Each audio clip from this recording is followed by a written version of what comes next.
Salut, c'est Florian, bienvenue dans cette nouvelle vidéo. Dans cette vidéo, je vais te présenter les 5 ETF qui ont le mieux performé sur le mois de novembre 2022 et donc potentiellement les 5 meilleurs ETF à vendre en décembre 2022, à vendre début décembre 2022. C'est pour ça que cette vidéo sort le 1er décembre.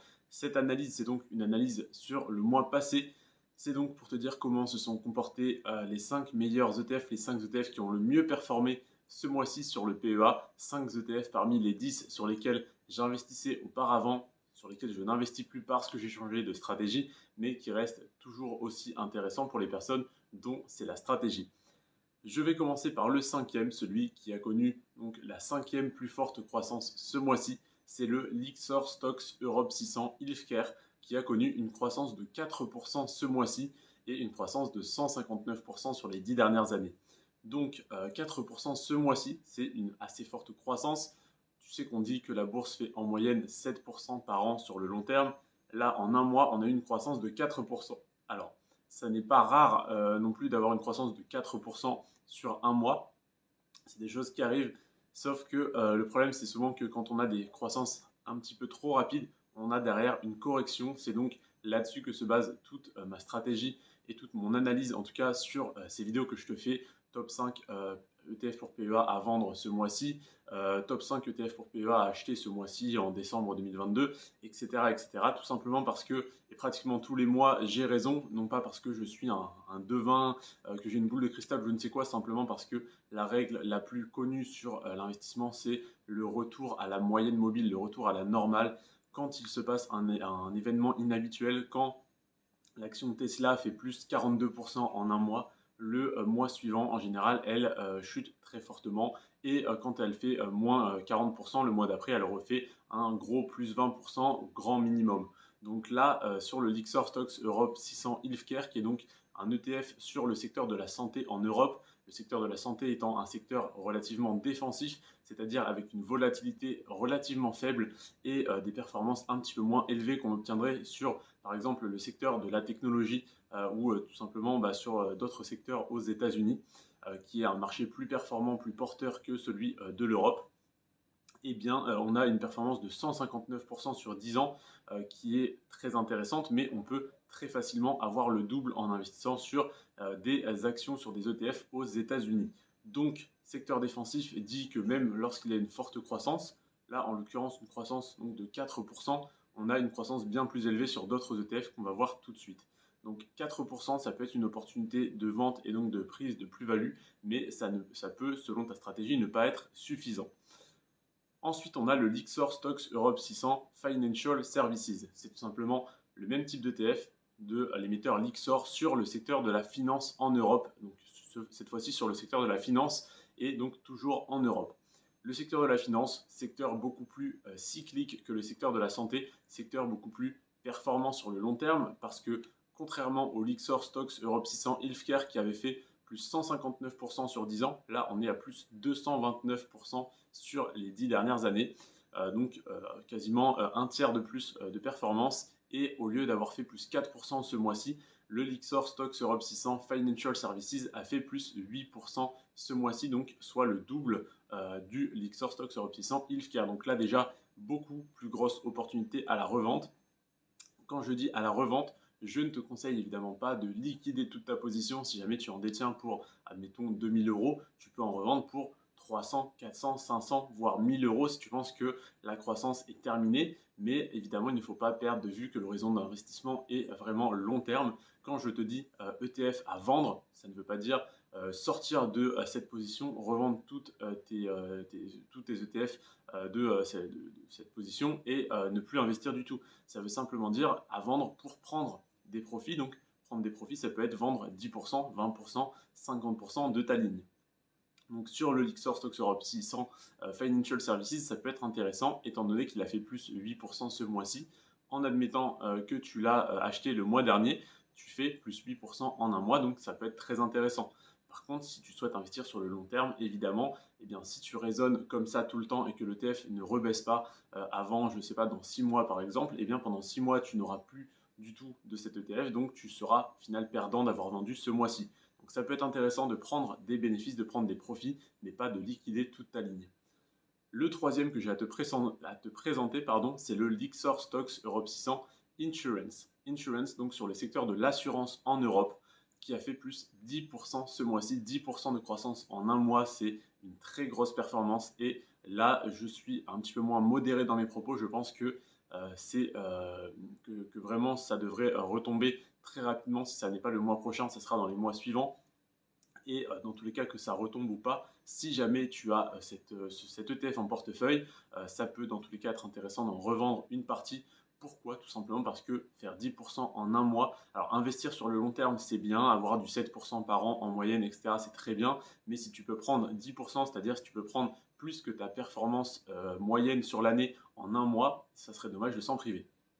Et c'est d'ailleurs le but d'avoir un portefeuille comme celui donc, que je te recommande plus ou moins dans cette vidéo et dans celle de demain, avec donc 10 ETF qui te permet d'avoir une rotation sectorielle voilà, donc, pour t'adapter au marché. Ce mois-ci, on a des ETF qui sont dans le négatif, qui sont jusqu'à moins 2% malgré le marché haussier qu'on est en train de connaître, et on a des ETF qui sont jusqu'à plus 14%. Donc si tu revends celui qui a fait plus 14 pour acheter celui qui a fait moins 2, peut-être que le mois prochain, celui qui a fait moins 2 va faire plus 14 et celui qui a fait plus 14 que tu as revendu va faire moins 2 et donc tu pourras racheter, donc revendre celui qui a monté, racheter celui qui a baissé. C'est une stratégie qui peut être intéressante et surtout sur les ETF. Personnellement, je n'applique plus cette stratégie en tout cas pas sur les ETF, j'applique cette stratégie mais sur des actions individuelles parce que j'ai un petit peu plus de connaissances qui me permettent de mieux anticiper les mouvements du marché et de mieux y réagir, de savoir si là par exemple Total Energy, je suis à plus 18% sur mon portefeuille et je ne revends pas, alors que sur un ETF, évidemment que j'aurais déjà revendu. Pourquoi? Parce que je connais un petit peu plus le business de Total Energy, les perspectives de gains, etc. etc. Donc, pour le Lyxor Stocks Europe 600 Insurance, il a plus 10% ce mois-ci et il a plus 176% sur 10 ans. Donc, ça n'est pas une performance hallucinante sur le long terme. Donc, c'est d'autant plus intéressant lorsqu'il fait plus 10% en un mois de prendre tes profits. Ensuite, en deuxième position de ce classement, de ce top 5, on a le Lyxor Stocks Europe 600 Technologie, qui est donc un ETF une fois de plus en Europe et cette fois-ci sur le secteur de la technologie. Évidemment, quand on est dans un marché baissier, c'est le secteur qui baisse le plus. Quand on est dans un marché haussier, c'est le secteur qui monte le plus. C'est pour ça que depuis le début de l'année, je ne fais que te recommander d'acheter de cet ETF si jamais tu souhaites évidemment investir en ETF. Je ne te force pas la main bien sûr, mais simplement si je devais acheter moi un ETF, ça serait celui-ci depuis le début de l'année, tout simplement parce que le secteur de la technologie, que ce soit en Europe ou aux États-Unis, est tombé très bas en termes de PER, donc en termes de ratio court-bénéfice, c'est-à-dire que les actions en général étaient évaluées à 30, 40, 50 fois leurs bénéfices, et là certaines actions étaient évaluées à seulement 10, voire 15 fois leurs bénéfices, ce qui est relativement intéressant comme prix d'achat. Et ce mois-ci, eh bien, voilà mes prédictions sorties de mon chapeau, ou plutôt sorties de mes analyses financières et tout simplement du bon sens et de la logique sur le long terme se sont avérées vraies. Et donc le Lyxor Stocks Europe 600 Technologies a fait plus 12% ce mois-ci et plus 218% sur le long terme. Donc, en plus d'être très intéressant sur le long terme, parce que sur 10 ans, ton portefeuille fait plus que x3 simplement en achetant il y a 10 ans et en détenant jusqu'à aujourd'hui. Évidemment, en achetant quand c'est bas, en revendant une partie de ta position quand ça remonte, en rachetant quand ça rebaisse, etc., etc., tu as des perspectives de gains bien plus intéressantes. Donc, évidemment, c'est plus risqué. Donc, plus 12% en un mois, pareil, même réflexion, tu peux prendre tes profits à hauteur de 10, 15, 20, 30, 40, 50% comme tu le souhaites, comme tu peux liquider toute ta ligne. Évidemment, ça n'est pas ce que je recommande ni ce que je ferai, mais si jamais tu n'as qu'une part de cet ETF, c'est peut-être ce que tu vas être obligé de faire si tu vas en revendre. Donc, je t'encourage, si c'est le cas, à ne pas revendre et à tout simplement étoffer ton portefeuille. Et le premier de ce classement, sans grande surprise, si jamais tu suis ce top 5, c'est souvent celui qui est dernier ou celui qui est premier, tout simplement parce que c'est un ETF qui est exactement fait pour cette stratégie d'achat et de revente, donc d'achat quand c'est monté extrêmement haut et de revente quand c'est tombé extrêmement bas. C'est le Lyxor Daily Leverage CAC 40. C'est tout simplement un ETF sur le CAC 40 à effet de levier journalier x2. Qu'est-ce que ça veut dire? Tout simplement, tous les jours, cet ETF réplique la performance du CAC 40 x2. Si le CAC 40 fait plus 2,4%, l'ETF fait plus 4,8% et pareil, si l'ETF fait moins 2% sur une journée, il va faire moins 4%, etc., etc. Ce mois-ci, évidemment, les marchés sont remontés, donc le CAC 40 est remonté, donc le CAC 40, l'Ixor Daily Leverage CAC 40 x2 a fait donc 2 fois la performance du CAC 40, voire même plus, tout simplement parce qu'on a des intérêts composés qui se font. Si le premier jour du mois, du mois de novembre, l'ETF fait plus 2%, le CAC 40 fait plus 2%, l'ETF fait plus 4%. Donc si ensuite l'ETF baisse, le CAC 40 baisse de 1%, l'ETF baisse de 2%. Donc en fait, il est quand même en positif de 2%, etc. Et à la fin du mois, on arrive à une performance de 14% de croissance en un mois.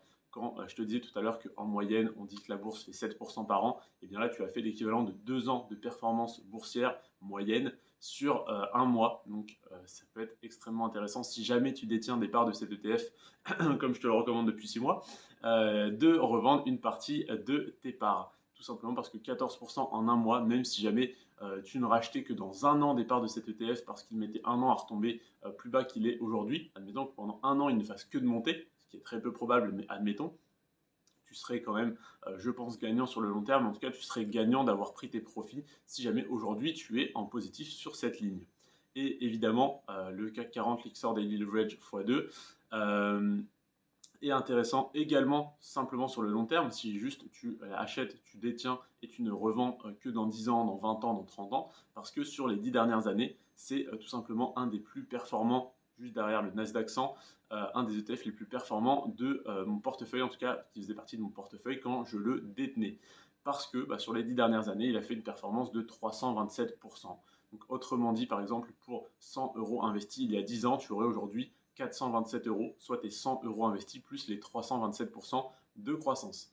Voilà pour ce top 5. Donc, tu retiendras le Lyxor Stocks Europe 600 Healthcare, Lyxor Financial Services, Lyxor Insurance, Lyxor Technology et Lyxor Daily Leverage CAC 40 x2.